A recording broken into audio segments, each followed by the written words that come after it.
Well, welcome everybody. What a joy was it to watch this amazing film from Rita Moreno, a great Boricua. So proud to have had the opportunity to watch this.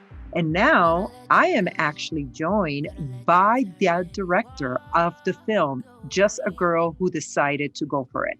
So I am joined by Mariem Pérez Riera. She is also another Boricua. So welcome, Mariem. ¿Cómo estás? Hola, thank you for having me. Great, great. So I wanted to take a few minutes here to get your insights concerning the film. First of all, I'm fascinated by your own background. You're also from La Isla del Encanto. You come from a family of actually artists. Your father is a famous comedian, host, and writer, Silverio Pérez. I know who he is, as well as your mother, Roxana Riera. I also know of her as a singer and a painter. And I understand you started acting from a very young age. And then this really struck me. By age 9, you decided that you were going to be a director instead. So love that. So I wanted to dive into your work, especially I did a little background search about you and I realized that you're known for actually creating and producing and directing amazing documentaries that could be a little bit controversial. And I'm going to, as a Boricua myself, I'm going to go ahead and talk about the movie about the U.S. military exercise in La Isla de Vieques, which that was not only a political controversy, but also with social controversy. So tell me, this film that you just did about Rita Moreno, do you think it has the same level of controversy and why? Yes, and it could have been having more even. But I needed to focus on just telling her story. So I had to leave some stuff out of it. But I do think it has a lot of controversy, or more than that, just awareness of this of social issues more than a controversy, I would say, because we talk about what it means to be a woman, period. In especially what it means to be a woman in the United States and in Hollywood, and if you are a Latina, even more. So I think that's part of the main theme of this movie. Mhm. It's that it's hard to be a woman. It is, and I was so amazed of everything that she went through. I mean, she's will be turning 90 this year, later on in December. So it's amazing the amazing things she has done. Now, before we dive into her, I want the audience to also know here that not only were a child actress, you also have a little famous son in your hands, Marcel, that I know that he was the one that played the grandson of Rita Moreno. And One Day at a Time, by the way, I've watched every episode. I am devastated that it did not get renewed. But how is that? I mean, how is you're living in LA? Not only do you have this amazing production company and you're doing incredible work, you're also a stage mom. I know. So how is that? Yeah, it's crazy. I think Marcel got into acting because he's been on a set since he was a little boy, in my set or in his father's set. So it was very natural for him to start acting. And One Day at a Time happened without us really knowing what we were gonna get into. He auditioned for this show and he got it. And all of a sudden we're like, oh my God, now we're gonna be stage mom or stage dad. And but it's been a very interesting journey, because it's thanks to that that I got to meet Rita, and it's thanks to that that I got to meet Brent Miller, who is Yes. the producer of One Day at a Time and is the producer of Rita Moreno, just a Mhm. girl who decided to go for it. And it's because I overheard him talking about wanting to make a documentary on her, and because I was there on the set and I was fascinated by Rita and I was observing her all the time. And I kept thinking to myself, if I ever have the opportunity to make a documentary on her, I want to do this and that, because I kept watching her and Uh-huh. observing her, and I saw her when she would drive to set, or at really late at night when she would drive back to her apartment. So all of those little details, I knew about it, and I wanted to include it in the documentary. So it's amazing how everything connects.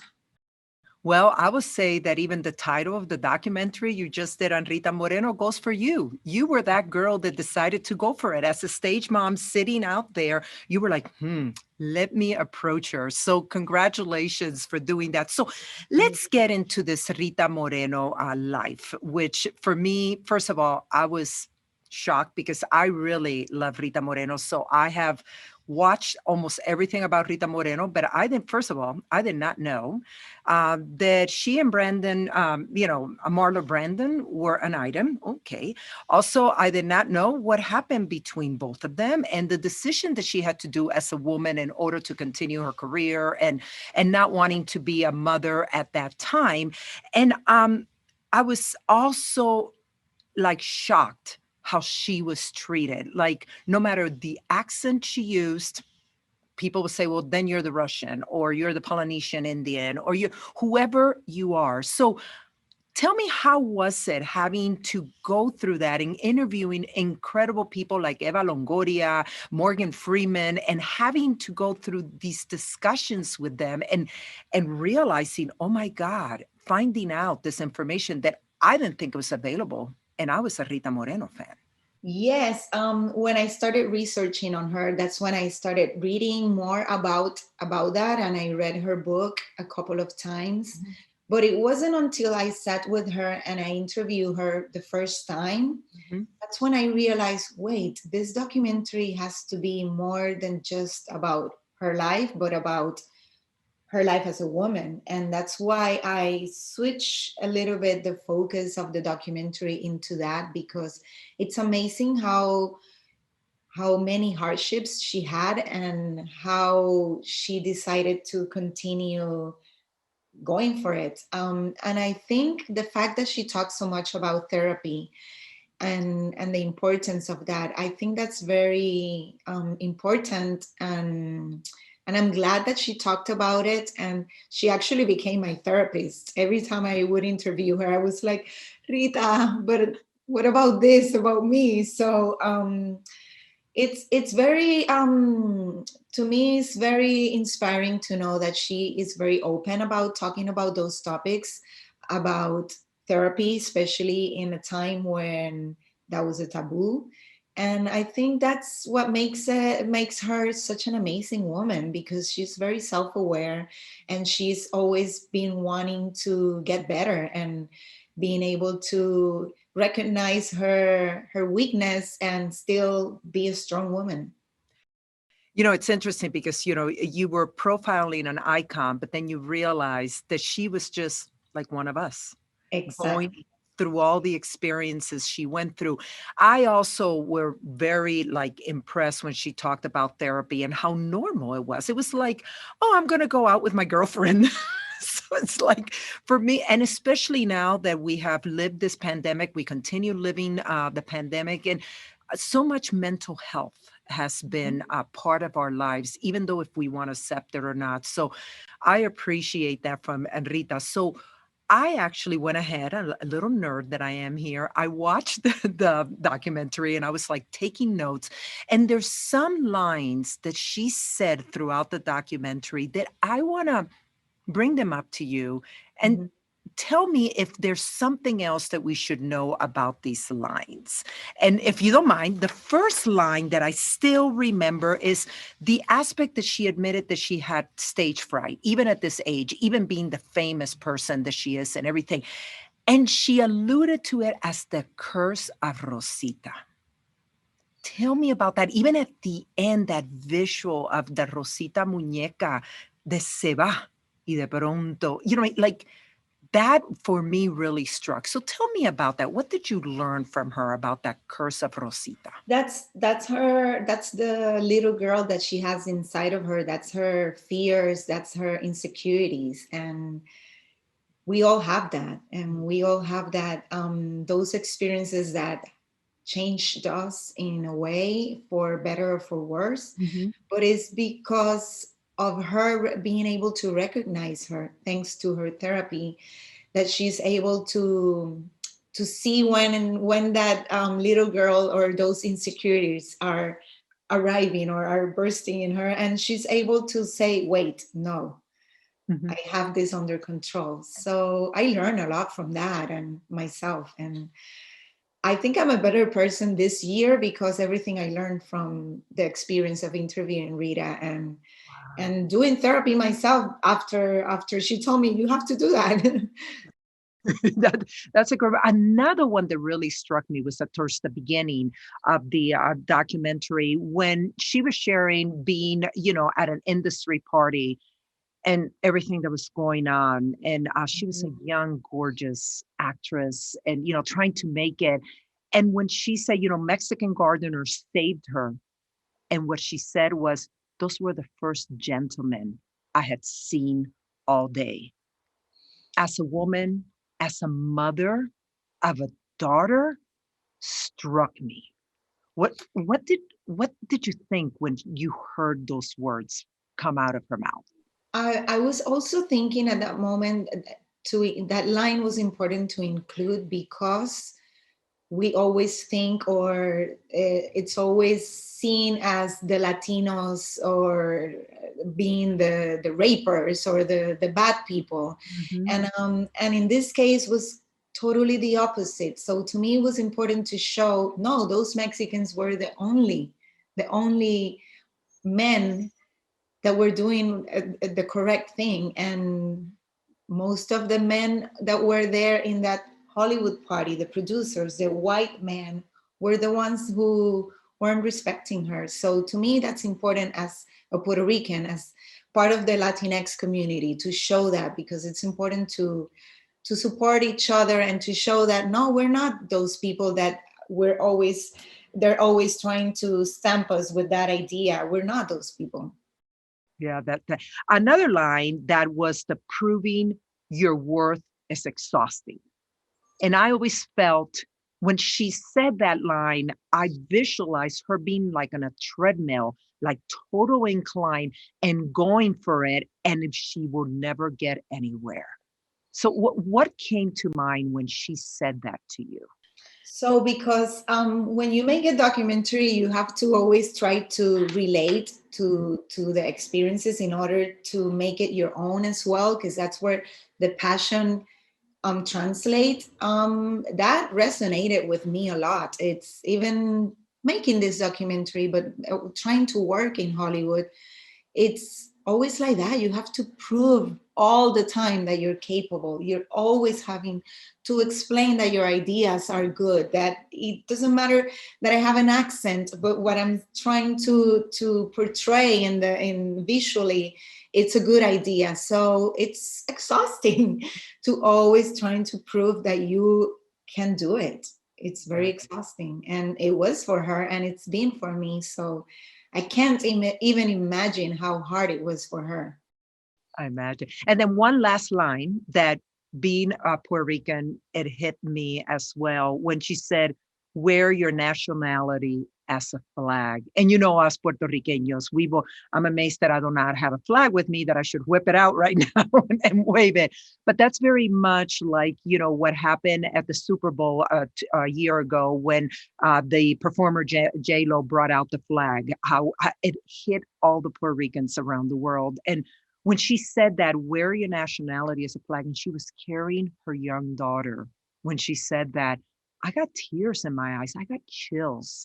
And What did that you? also, it's important because I think Rita is who she is because of that, because she was never shy to show who she really is. She was never shy to defend her Mm, ideals, and I think that's what she's saying with that line, where we have to be ourselves. We have to show our true colors. We have to be loud if we are loud, mhm. even if we're in a place that everybody's very quiet. We need to be who we are, because the only way we're showing our passion, and our passion is our art, and we shouldn't be shy about that. Exactly. So now with all that, it's amazing that Rita is one of the 16 people in the world that can say she's an EGOT, which means an Emmy, a Grammy, an Oscar, and a Tony. Tell me Plus what, many others. no, I know. Tell me, do you think she is viewed as equal as the other 15 that have that honor of have the EGOT, the 4 awards? I'm just curious to see what you think. Um, there's an interview I did on her when I did an interview, and this is not part of the documentary, but she still feels that way today, that not with the EGOT, but with something else that happened to her. She still has to fight those fights of not being recognized as the same level as others. And that has to do with being a woman and being Latina. And even Brent Miller, when he decided that he wanted to make this documentary, he couldn't believe that nobody has made a documentary on her before. And that shows how not even us, we don't recognize our strength. And yeah, it's sad, but yeah, it still happens. Hopefully after this documentary comes out, she is able to be recognized even more. Yeah, because I was amazed it took until she was 64 to get a star on the famous Hollywood Walk of Fame. Yeah. Before, and she had already won most of these awards. All of them, yeah. All of them. And interesting enough, if you go to her Oscar, which is the West Side Story, wasn't she the only Latina or that was part of the entire ensemble of doing a Latino gang in New York City? It was mind-boggling to me. Yes. When it comes to those 4 awards, did she ever share with you which is the one that she loves the most? I know that I would have them all like spotlights at my house, but is there one that she has more than the other 3? I never asked her that, but I can tell that it's the Oscar. Okay. Because she carries it with her and she brings it to Culver City when she's in her apartment in Culver City. That's the one that she brings with her. Well, I am still, and a little note for you to know, I did West Side Story when I was in high school, and I actually was Anita. So wow. That was years ago in Puerto Rico, years ago. But I mean, first of all, I want to thank you for your time, for doing this interview here in Denver, Colorado. There are a lot of Boricuas in Denver, Colorado, believe it or not. So whenever you want to come home, come over. Mi casa es tu casa. And I will welcome you in my house. And number 2, I want to thank you for taking the time and taking the risk of creating this documentary of somebody that Puerto Ricans like you and we have admired since we were little. I think we were born and we were told about Rita Moreno before we could even walk. So before I leave, I would like to ask you one more question. It is, what are you hoping for this film to accomplish? What are you hoping? It's basically, I want to inspire in general, everyone who feels that they are treated different and that they cannot accomplish the things they want to accomplish, even though they have all the talent to be able to accomplish. I want this film to inspire everyone, but especially women and especially Puerto Rican and Latinx and the Latinx community. Perfect. Well, Mariem, muchas gracias. Muchas gracias. Oh, and thank you for doing Just a Girl Who Decided to Go for It, which I believe the title also relates to you. So thank you. It was such a pleasure to meet you. And Denver welcomes you anytime. Thank you. Thank you.